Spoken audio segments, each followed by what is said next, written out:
This is gonna be an unpopular opinion. Because if you ask me, Godzilla X Kong The New Empire should be the last entry in the franchise. And this is the thought that has lingered in my mind for years now. Now let me make something crystal clear. I love the Monsterverse. It's literally my childhood dream come true. And I talk about this at length in my Monsterverse retrospective video that I'll leave on the top right hand corner if you want to hear me explain myself further. But basically, I grew up in an age of film where Godzilla was slowly fading into obscurity after Hollywood's take on the franchise failed miserably, and with that same franchise also running out of gas in Japan by 2004. But the Monsterverse changed all that. It has reintroduced Godzilla into pop culture more than ever before, made almost $2 billion at the box office with its first 4 movies, and has enlarged the Godzilla fanbase more than ever, giving birth to dozens of incredible YouTube channels, Facebook groups, Instagram and TikTok accounts dedicating countless content to discussing theories, debating the movies and debating which monster would win against which, on top of allowing Toho, the studio who created and owns the character, to work in peace with their own projects, which gave us the 2 best modern Godzilla films. So why the hell would I want it to end? Well, that's just it. I don't. I love these movies. I get more excited over them than I ever did with the MCU films, even when they were amazing. But one of the strongest acts of love is letting go. And for those of you who are too young to understand, it's one of those lessons that everyone learns at one point or another. Wow, this just got way more deep than I expected. But before we get into why I think this is the best course of action, don't forget to drop a like if you enjoy the video and share it with all your friends. And after that lengthy introduction, let's have a look at why we should be giving the Monsterverse a very fond farewell. Now, if you're expecting me to come up with some revolutionary philosophical concept to justify why I think it's for the best that the new empire closes out the franchise, then I'm sorry to disappoint you, because my logic is actually quite straightforward, and it has to do with very simple reasons, with the first one being to simply look at other franchises that overstayed their welcome, and how such decisions hurt their brands, and I think the best example by far is the Transformers franchise. It's quite similar in terms of tone, and it also relies on massive beings punching each other for the fate of the world, whilst the human characters are just there. Now the first one was awesome, I don't care what people say, but the second one was stupid, the third one was lame, the fourth one was ridiculous, and the fifth one? I mean, you could just tell that they had stopped trying a long time ago. I know it made money, almost 5.3 billion of it in fact, if you count the ones that were not directed by Michael Bay. But do you really want the Monsterverse to turn into— Don't ask questions, just consume product and then get excited for next products. Because I sure as hell don't, and those movies turned into a joke. Audiences got bored, the fans were pissed, and by the time they gave the reins of the franchise to new directors who were actually trying instead of Michael Bay, it was too little too late. I like Bumblebee, and I thought Rise of the Beast was not bad, but the damage had already been done. Sure, they made money, but just like in real life, it's always best to make money whilst also keeping your dignity and earning people's respect along the way, than to lose all your dignity and become a clown in everyone's eyes just for the sake of money. And franchises who do that by overstaying their welcome are a joke. Terminator became a joke, Pirates of the Caribbean became a joke, and it's about to get even worse. Despicable Me became a joke, Ice Age became a joke, even animation isn't safe from this. And I don't want these movies to turn into a joke as well. And whether we like it or not, they already are one to tons of people. But who the hell cares what other people who don't like Godzilla have to say? Their opinions never mattered anyway, I hear you say. Yeah, they do.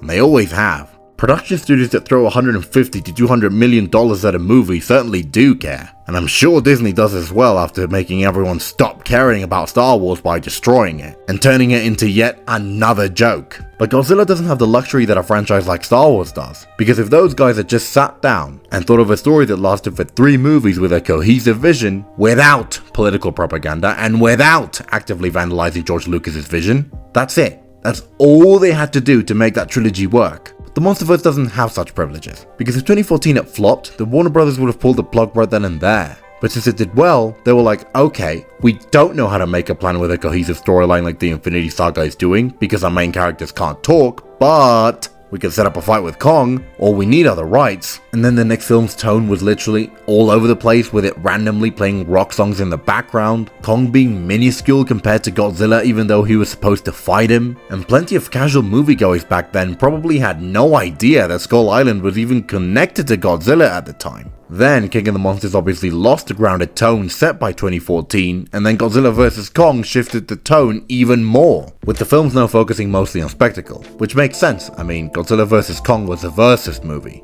It's like watching Alien vs Predator or Freddy vs Jason. And I personally love it, but it should not take you 5 movies to choose a vision. We now know that the new Empire is going to be action-packed, with the monsters being the stars of the show, by casting Adam Wingard as a director again and gambling on his vision. But what probably hurt the franchise's future even more was the characters. Like I've said on previous videos, the movies have one single good character who dies 40 minutes in. And the Apple show, in my opinion, introduced 2 more good characters. Sadly, one of them is dead already, and it's not even clear if those characters would actually appear in potential future films. So how can you keep up a franchise with almost 0 interesting characters and no clear vision? Well, the answer is simple. You can't.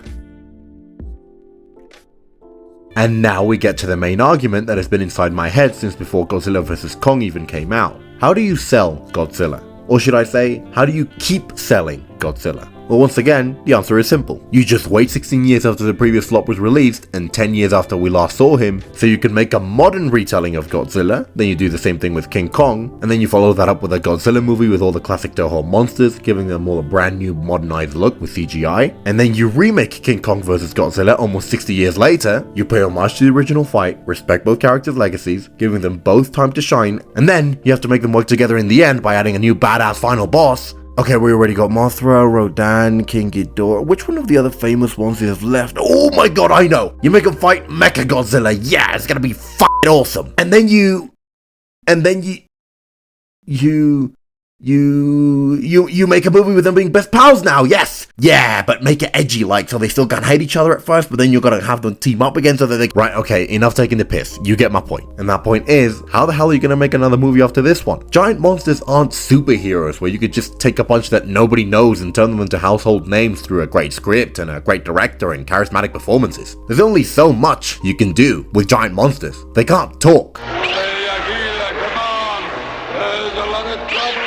So who are they gonna bring back? Destroyer? Gigan? Space Godzilla? Nobody knows who those are. I mean, of course I do, and so do you guys watching this, but we gotta remember, we're not the majority here. Everyone knows who Godzilla is, everyone knows who King Kong is, and that's it. No one knows who is Kiryu, or Biolante, or Shimo, or the Scar King. You and I are excited to see them, but we alone are not enough. Or at least not enough to keep justifying $200 million productions being made. You can't just make some Hedorah spin-off, where you tell people to give a hoot and don't pollute by telling the tragic story of the weird monster of our own making, throw a Godzilla cameo in the post-credits scene, and call it a day. You can't. This isn't Marvel. And I don't want the franchise to end with some potential future flop and everyone making fun of it by the end. How do you think the fans who read Spider-Man comics and loved when Madame Web showed up and loved the episodes in the 90s TV show where she appeared feel right now? Or the poor Morbius fans? I mean, I don't know about you, but you just have to know when to stop if you ask me. Otherwise, sure, you'll make money, but like I said earlier, I'll take respect over money any day.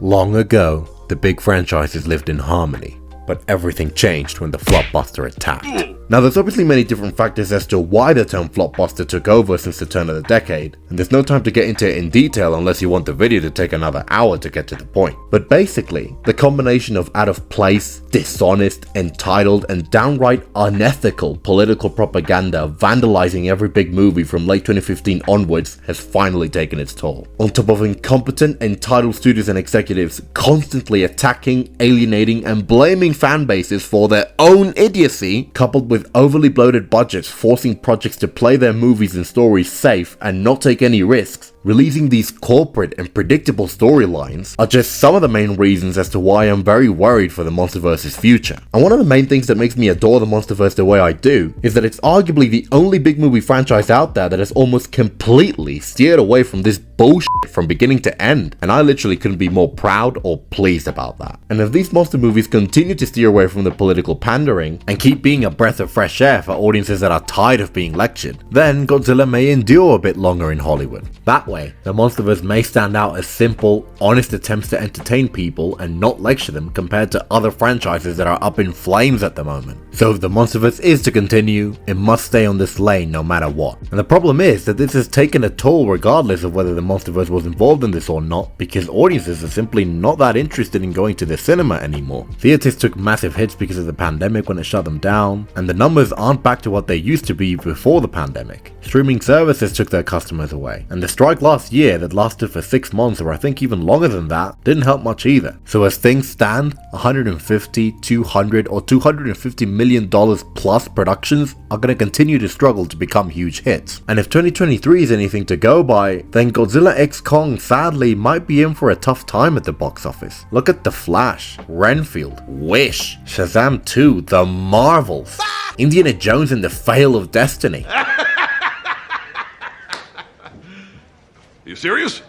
Even movies with heart behind them that were actually fun like Dungeons & Dragons ended up underperforming. Even an original project with a ton of passion behind it and incredible visuals such as The Creator didn't fare much better. I mean, even a franchise like Mission Impossible that was supposed to be on top form couldn't keep riding the Tom Cruise high from Top Gun Maverick. And that probably put the final nail in the coffin for the movie star, because if Tom Cruise can't sell a movie by himself anymore, then probably nobody can. Plus, the start of this year hasn't been encouraging for movies to say the least.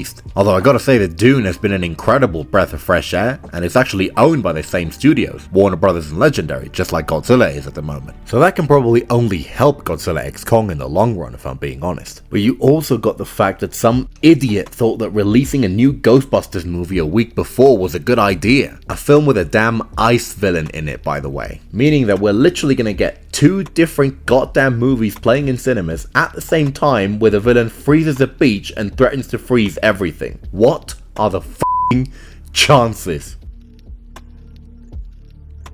Now, I certainly haven't forgot the fact that if Godzilla vs. Kong didn't have a pandemic to deal with and it wasn't released in HBO Max simultaneously, its almost $470 million budget return on the box office would have probably been around the $600 million mark, maybe more. And I know that I hinted at the fact that after remaking King Kong vs. Godzilla, there might be nothing left to do, but I genuinely think that Adam Wingard and his team might have something up their sleeves. I may have compared this franchise earlier to the first 5 Transformers movies, but I think that there's one key difference between the two, and that is that the Monsterverse actually cares about what it's doing. How many magic MacGuffins are in those movies? All the plots are the same, whether they're after the Matrix or some cube or Merlin's staff or whatever other magical bullshit item that they gotta search for, all the plots are the same. At least the Monsterverse gets a little creative with each plot involving a different excuse each time to make the monsters fight. And I personally think that they got a little creative with this one. I mean, the plot is mental, and I can already tell that critics are gonna bash the storyline and the characters, but there are positives. First of all, we'll follow one single group of characters this time, so we won't be going back and forth between the Godzilla following gang and the Kong following gang. This time, it looks like we will view the story from the point of view of one single group of characters, and that can only make the story less convoluted. So maybe this storyline will flow better than the previous one, no matter how crazy it is, and the monsters will take center stage more than ever before. Kong will most likely steal the show again, being the most interesting character in the movie, I guess, or at least the one with the most relevant arc, thus making him one of the most charismatic and layered giant monsters, well,